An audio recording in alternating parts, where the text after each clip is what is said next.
yang sangat berbeda, itu nilai similaritasnya adalah 0. Kebalikan dari similaritas itu adalah dissimilaritas atau ketidakmiripan. Nah, ketidakmiripan ini berbeda, berkebalikan ya dengan similaritas atau kemiripan. Ukuran numerik seberapa berbeda dua buah objek tersebut. Ya, jelas kalau dua buah objek tersebut ya mempunyai atau dua buah objek itu berbeda sama sekali, maka ukuran ketidakmiripannya itu semakin kecil. Maaf, jadi kalau dua objek itu dia sama sekali tidak mirip, maka dia mempunyai ukuran yang besar. Ya, jadi kalau dua objek itu benar-benar mirip, misalkan tadi saya memberi contoh tinggi badan, ya, tinggi badan dua orang itu sama persis, ya, 180, yang kedua juga 180 misalkan, maka tingkat ketidakmiripannya atau tingkat dissimilaritasnya itu adalah minimal atau 0. Ya. Jadi dikatakan di sini mereka objek-objek itu dikatakan mirip kalau dia nilainya rendah, nilai hasil pengukuran dissimilaritasnya. Kemudian untuk dissimilaritas ini berbeda dengan similaritas, itu adalah dari sisi ringnya. Kalau similaritas itu terbatas ringnya antara 0 sampai dengan 1, tapi kalau dissimilaritas ini nilai atasnya itu bervariasi. Jadi dia bisa lebih dari 1, bisa lebih dari 100, tergantung dari fungsi dissimilaritas yang digunakan dan juga dari angka atau nilai dari nilai dari objek itu yang dibandingkan atau diukur. Nah, kedua ukuran ini sering disebut sebagai proximity atau ukuran kedekatan. Jadi kalau menggunakan istilah ukuran kedekatan itu berarti merupakan ukuran similaritas atau dissimilaritas. Baik, seperti apa sifat umum dari distance atau jarak? Nah, jarak atau distance itu termasuk ukuran dissimilaritas. Jadi yang termasuk dalam ukuran dissimilaritas itu adalah jarak atau distance. Nah, sifat umum dari jarak atau distance, contohnya misalkan kita mengenal yang namanya Euclidean distance. Ini mempunyai sifat bahwa nilainya pasti selalu positif. Nilai jarak tidak boleh kurang dari 0. Jadi ukuran jarak harus selalu positif. Yang kedua, mempunyai sifat simetri. Artinya apa? Bahwa kalau kita mengukur jarak P ke Q, itu nilainya harus sama untuk ukuran jarak meskipun kita mengukur jarak itu dari sisi kebalikannya, dari sisi Q ke P, gitu ya. Jadi hasilnya ini harus sama. Maka sifat yang kedua itu adalah simetris. Kemudian sifat yang ketiga itu memiliki sifat triangle inequality. Nah, artinya apa? Bahwa kalau di sini ada 3 objek, 3 titik atau 3 objek ya yang kita ukur jaraknya, jarak antara titik P dengan titik R itu itu nilainya pasti lebih kecil atau sama dengan dari apa? Dari jarak P ke Q ditambah dengan jarak dari Q ke R. Nah, di sini karena ada jarak P ke Q dan Q ke R, kita bisa pahami bahwa Q ini terletak antara P dengan R. Nah, ini adalah sifat dari triangle inequality. Ya, jarak itu sering disebut juga sebagai metrik. Oke. Sedangkan untuk similaritas, dia mempunyai sifat ada dua. Yang pertama adalah jarak itu ya, akan sama dengan 1 jika dua objek itu mempunyai sifat yang sama persis atau sama dengan ya. Jadi P sama dengan Q, maka similaritasnya pasti sama dengan 1. Kemudian sama halnya dengan disimilaritas tadi, similaritas juga mempunyai sifat simetri, di mana mengukur similaritas antara P dan Q itu harus sama nilainya dengan similaritas antara Q dan P. Ya. Nah, sekarang kita akan berkenalan dengan beberapa ukuran jarak dan beberapa ukuran similaritas. Kita mulai dari ukuran jarak terlebih dahulu, di mana ukuran jarak ini adalah ukuran dissimilaritas ya. Yang pertama adalah Euclidean distance. Ini adalah ukuran yang sangat populer. Kita sering menggunakannya waktu dulu kita sebut dengan ukuran segitiga itu ya. Segitiga. Nah, kita bisa mengukur jarak A, B ke B, C. Itu sama dengan ya, akar dari A kuadrat dikurangi B kuadrat lalu dijumlahkan. Jadi rumus Euclidean distance itu sama dengan nilai P, nilai dari objek. Objek itu yang diukur adalah nilai P dan Q, ini kan objek, di mana objek ini mempunyai atribut, mempunyai variabel. Jadi kita mengukur untuk semua komponen atribut atau semua komponen variabelnya. Ya, misalkan dua objek itu mempunyai variabel 1 sampai dengan n, maka untuk setiap nilai ya, dari variabel pertama untuk P itu dikurangkan dengan variabel pertama untuk Q, ya, lalu hasilnya dikuadratkan.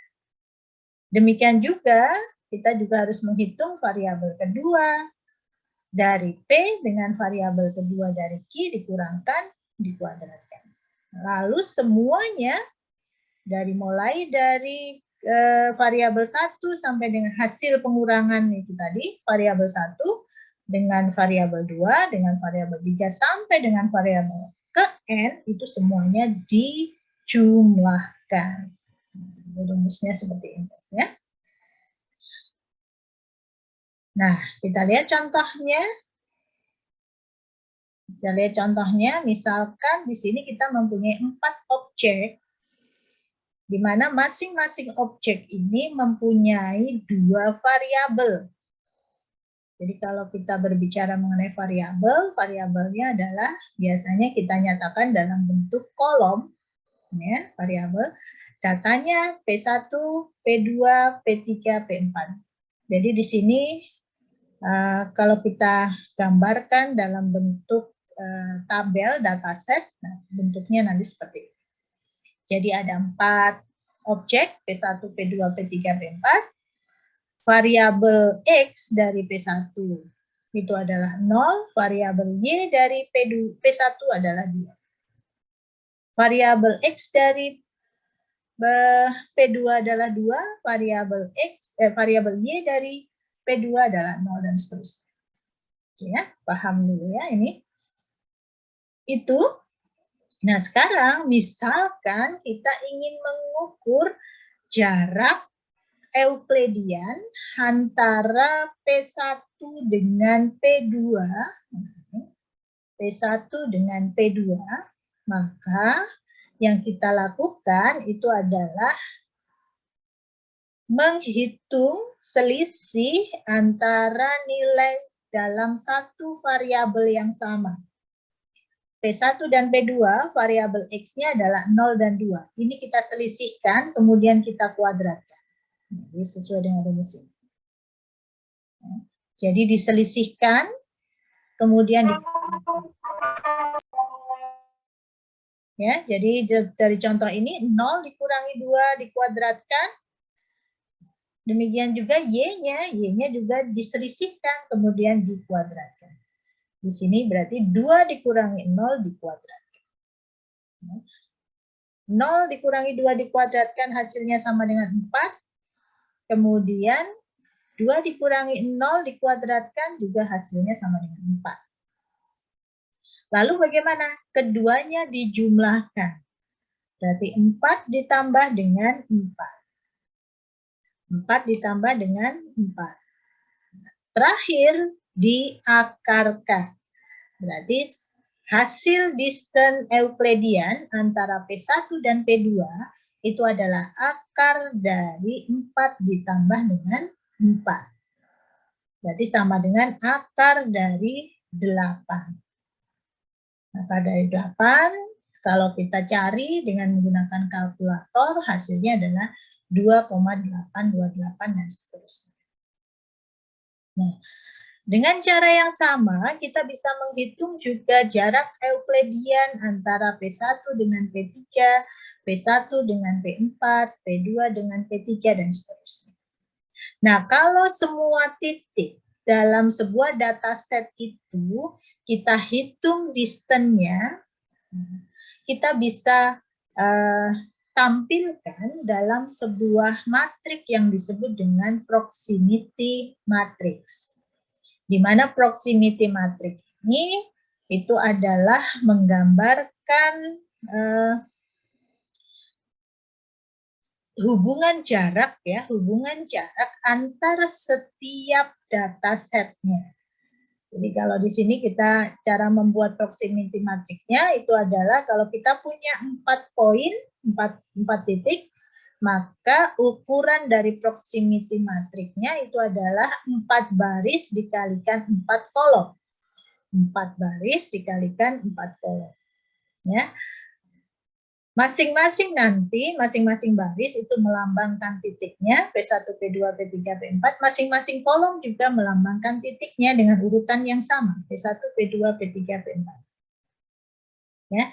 Kemudian nilai yang bersesuaian, contoh di sini P1, P1, ini artinya ya, nilai ini mewakili distance Euklidian antara P1 dengan P1.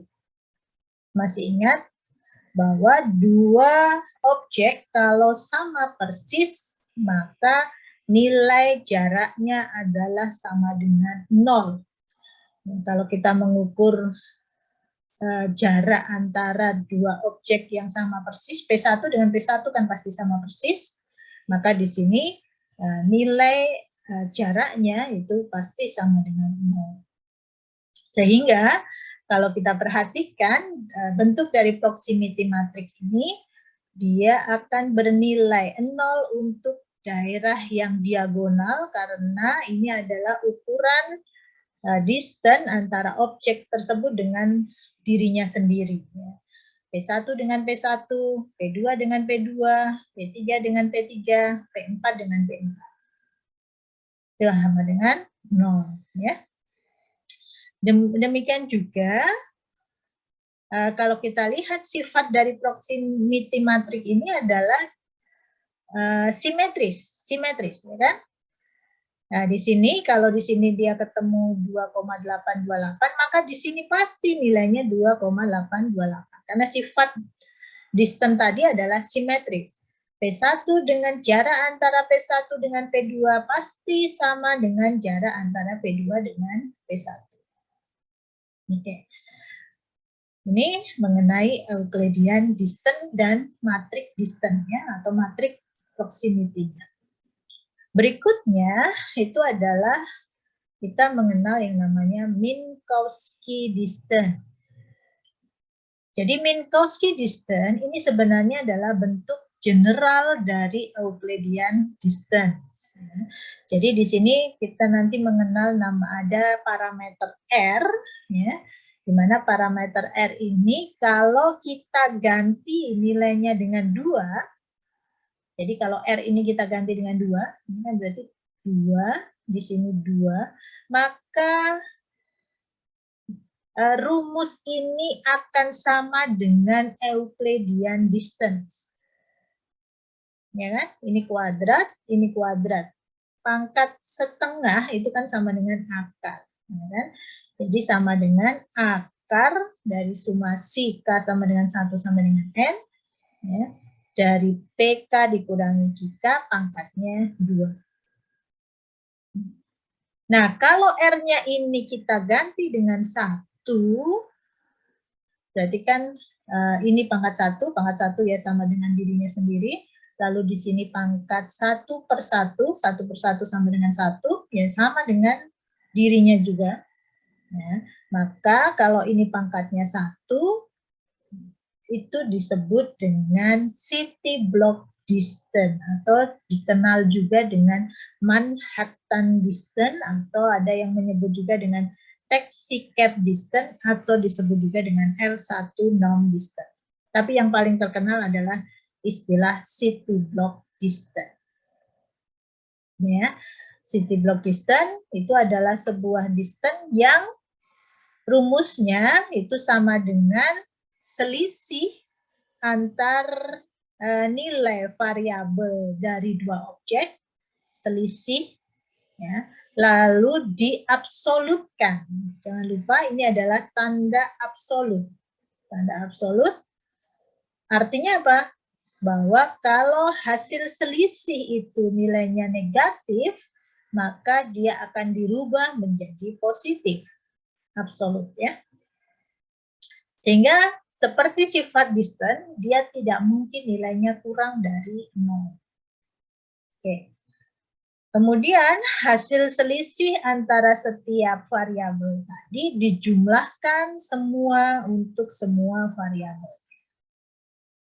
Ini rumus dari city block distance. Sedangkan kalau R-nya itu diganti dengan tak terhingga, maka rumus itu menjadi rumus supremum. Atau kita sebut juga dengan L max norm distance atau L tak terhingga, lambangnya seperti ini, norm distance. Ya. Di mana di dalam proses rumus dari supremum distance ini sama dengan mencari beda maksimal dari semua selisih variabelnya. Jadi prinsipnya sama, menselisihkan nilai antar variabel dari dua objek tersebut, kemudian dicari yang paling maksimum. Makanya disebut juga dengan L max norm distance atau disebut juga dengan supremum. Ini variasi dari distance yang disebut dengan Minkowski distance.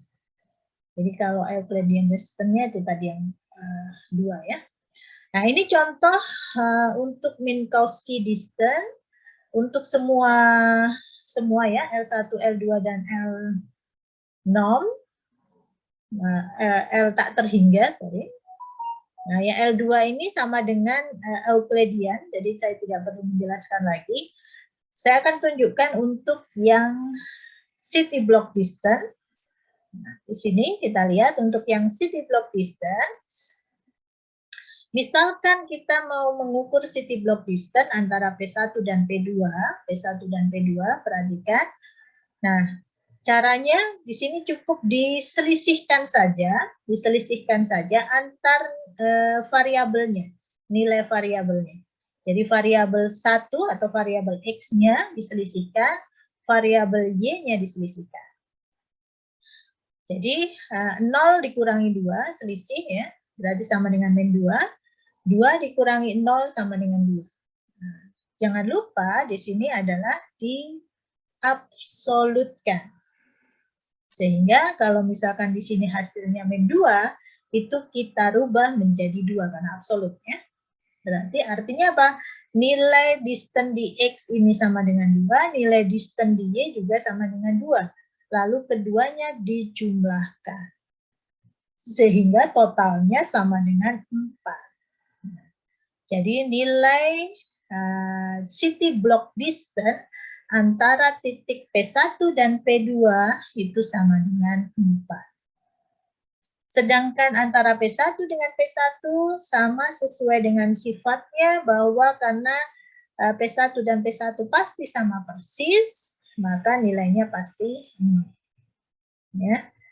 Ini gambar dari proximity matrix dengan menggunakan city block distance. Sedangkan untuk yang supremum distance, yang paling bawah, yang tak terhingga, untuk yang supremum distance, contohnya, nah, di sini, di sini selain maksimum itu juga ada lambang absolut ya. Jadi selalu hasil selisih itu diabsolutkan. Jadi tidak ada negatif, tidak ada nilai negatif. Sama ini berlaku juga untuk yang supremum. Nah, untuk supremum itu kita mencari nilai yang paling maksimal antara selisih variabel 1 dengan selisih variabel 2. Kalau misalkan ada banyak variabel yang lain, ya berarti kita mencari yang paling maksimum antara selisih per variabelnya. Contoh di sini misalkan P1 dan P2, ya, antara titik P1 dan P2, selisih nilai variabel X-nya itu adalah 0 dan 2, berarti min 2, jangan lupa min 2 diabsolutkan menjadi 2. Lalu 2 dikurangi 0, 2. Nah, di sini 2, di sini 2. Mana yang paling maksimum? Ya 2.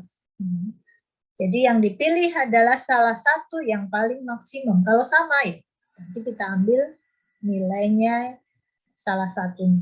Nah, sehingga nilai distance supremum dari P1 dengan P2 itu sama dengan 2. Ini contoh yang berbeda. Kita lihat sekarang antara P1 dengan P3. P1 dengan P3, ini nilainya selisihnya adalah 3, 0 dan 3 kan? Ya, min 3 diabsolutkan menjadi 3. Sedangkan yang selisih antara variabel Y-nya itu adalah 2 dan 1. 2 dikurangi 1 berarti sama dengan 1. 3, yang 1 3, yang 1 1. Mana yang paling besar? Yang paling besar berarti adalah 3. Sehingga hasilnya di sini sama dengan 3. Jadi seperti itu. Ini gambaran dari Minkowski distance. Jadi ada city block distance, Euclidean distance, dan supremum distance. Yang berikutnya, kita beralih ke ukuran similaritas. Ya. Nah, similaritas ini di sini dibedakan, ada misalkan kita menggunakan data yang nilainya itu berupa atribut biner, yaitu nilainya 0 dan 1 saja, atau ada juga yang misalkan nilainya itu tidak berupa itu tadi biner ya. Jadi yang kedua kalau tanpa biner. Sekarang kita lihat yang biner dulu.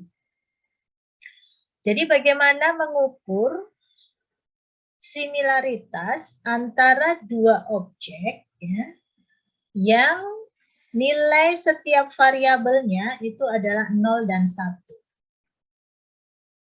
Perhatikan, ini dua objek ya, dengan atributnya itu adalah nilainya 0 dan 1.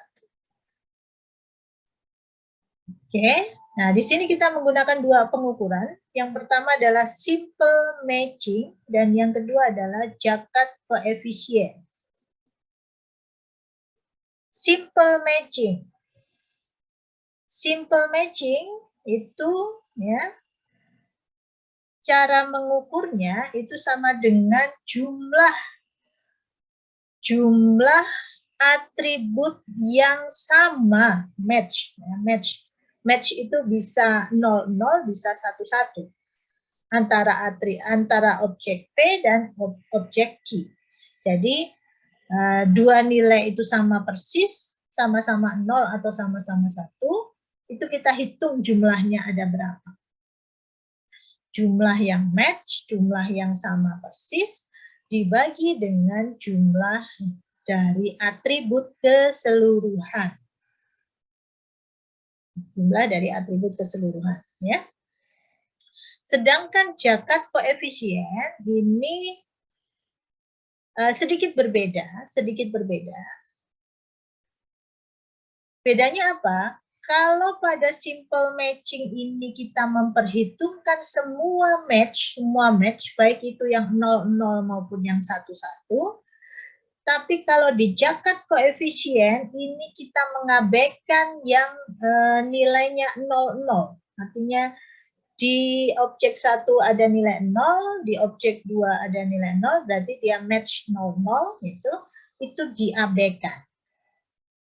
Tidak ikut diperhitungkan. Nah, bedanya hanya di situ. Sehingga rumusnya akan berubah menjadi jumlah dari match yang satu-satu saja, yang satu matchnya sama tapi nilainya 1, dan jumlah yang tidak mengandung 00. Jadi yang 00 itu tidak diperhitungkan, jadi dikeluarkan dari perhitungan. Ini pengukuran untuk yang vektor biner. Kita lihat contohnya. Misalkan ada dua buah objek P dan Q yang mempunyai 10 variabel. Ingat ya, kalau saya mengatakan variabel berarti kolom. Sebut saja misalkan kolomnya X1, X2, X3, X4 sampai dengan X10. Oke ya, 10 ya. 1, 2, 3, 4, 5, 6, 7, 8, 9. Ada 10 variabel. Ya. Nah, yang dikatakan match pada simple matching itu adalah kalau ini pada variabel yang sama, ya, contohnya di sini adalah variabel kedua dari P dan variabel kedua dari Q, ini sama-sama 0. Maka itu di dalam simple matching itu dikatakan match 00. Ya. Kemudian di sini juga match 00. Ini match 00, match 00, match 00, match 00, match 00. Oke, ya. Jadi seperti itu.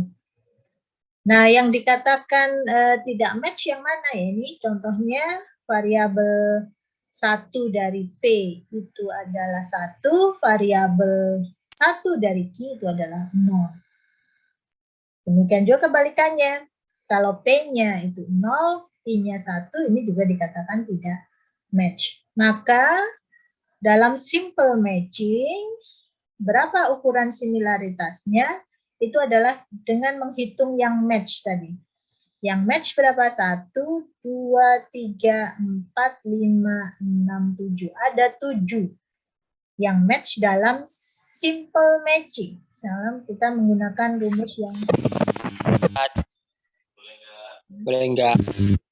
Yang match ada 7 dibagi dengan jumlah variabel keseluruhan. Tadi saya sudah sebutkan, jumlah variabelnya ada 10. 1, 2, 3, 4, 5, 6, 7, 8, 9, 10. Maka ukuran similaritas berdasarkan simple matching itu adalah 7 dibagi 10. Nah, kalau untuk jakat koefisien, ya, Yang justru yang 0, 0, match 0, 0 ini tidak boleh diperhitungkan, jadi tidak kita hitung. Sehingga sisanya tinggal 3 saja, yaitu 1, 0, 0, 1, dan 0, 1. Nah, rumusnya itu adalah jumlah yang match 1, 1. Nah, kebetulan di sini data ini tidak ada yang match 1, 1. Sehingga match 1, 1-nya adalah 0. Ya, 0. Dibagi dengan yang match 1, 1 ditambah dengan match yang 1, 0 dan yang tidak match 1, 0 dan yang tidak match 0, 1. Yang tidak match 1, 0 ada 1, yang tidak match 0, 1 ada 2. Berarti totalnya ada 3. Ya, jadi 0 per 3 sama dengan 0. Misalkan ya, misalkan di sini ada 1 nilainya, ini yang 0 ini ada 1, maka berdasarkan similaritas simple matching, nilainya sama dengan 8 per 10, karena ini berarti kan match-nya ada 1, 2, 3, 4, 5, 6. Yang 00 kan juga ikut terhitung ya kalau untuk yang simple matching. Untuk yang jakat koefisien, nilainya adalah 1 per 3. Gitu ya. Itu perbedaan antara simple matching dan jakat koefisien. Nah, untuk data yang nilai variabelnya bukan berupa biner, contohnya adalah seperti ini, maka kita tidak bisa menghitung menggunakan simple matching atau menggunakan jakat koefisien, tapi menggunakan ukuran yang disebut dengan kosinus similaritas. Di mana rumus kosinus similaritas itu sama dengan ya, dot product. Ini kalau kalian belajar di aljabar linear dan matrik, ini pasti kalian sudah pernah belajar bagaimana menghitung dot product dan panjang vektor ya, panjang vektor. Jadi rumus dari kesamaan kosinus antara dua objek, sebut saja D1 dan D2, itu sama dengan dot product vektor antara D1 dan D2 dibagi, ini rumusnya adalah dibagi dengan besaran dari vektor objek D1 dikalikan dengan besaran vektor dari objek D2. Nah, jadi rumusnya ini agak panjang hitungnya ya, tidak hanya sekedar menghitung jumlah seperti ini, tapi di sini ada perkalian dan penjumlahan. Seperti apa cara menghitung vektor dot product? Ya, vektor dot product antara, misalkan ya, ada dua objek D1 dan D2, di sini juga mempunyai 10 variabel. 10 variabel. Variabel 1, variabel 2, variabel 3, variabel 4, variabel 5, variabel 6, dan seterusnya. Ya. Maka untuk menghitung dot product antara D1 dan D2, itu adalah dengan mengalihkan setiap nilai variabelnya. Variabel dari D1 dikalikan dengan variabel dari D2 di setiap variabelnya. Jadi 3 kali 1, 2 kali 0, 0 kali 0, 5 kali 0, 0 kali 0, 0 kali 0, 0 kali 0, 2 kali 1, 0 kali 0, 0 kali 2. Lalu kemudian semuanya dijumlahkan. Ya, hasilnya menjadi 5. Nah, kemudian kita juga harus menghitung besaran dari panjang vektornya. Besaran dari panjang vektornya, jadi untuk vektor D1 itu caranya adalah dengan mengkuadratkan semua nilai variabelnya. Jadi di sini 3 kuadrat ditambah 2 kuadrat, ditambah 0 kuadrat, ditambah 5 kuadrat, ditambah 0 kuadrat, ditambah 0 kuadrat, 0 kuadrat, 2 kuadrat, 0 kuadrat, 0 kuadrat, lalu semuanya dijumlahkan. Itu sama dengan besaran dari panjang vektornya. Setelah dijumlahkan, kemudian terakhir diakarkan. Nah, diakarkan. Pangkat setengah ini artinya akar, ya. Akar dari jumlah tadi. Demikian juga itu berlaku untuk mencari besaran dari D2 atau vektor dari objek yang kedua. Nah, setelah ketemu semua, kita masukkan ke rumus ini bahwa cos D1 D2 itu sama dengan vektor dot produk tadi dibagi dengan besaran panjang D1 dikalikan dengan besaran panjang D2. Jadi sama dengan 5, ini kalau di sini 5 per ya dibagi 6,481 dikalikan 2,245. Hasilnya itu adalah 0,315. Perhatikan nilai similaritas nilainya antara 0 sampai dengan 1. Jadi kalau kalian menghitung nilainya ternyata bukan antara 0 sampai dengan 1, maka itu hasilnya pasti salah. Jadi ada sesuatu yang salah di situ. Betul ya? Jadi nilainya adalah antara 0 sampai dengan 1. Nah, contoh di sini nilainya 0,31. Oke, berikutnya ada satu lagi yang bisa kita gunakan untuk menghitung similaritas antara dua objek yang atributnya berupa atribut kontinu atau atribut yang bukan biner ya.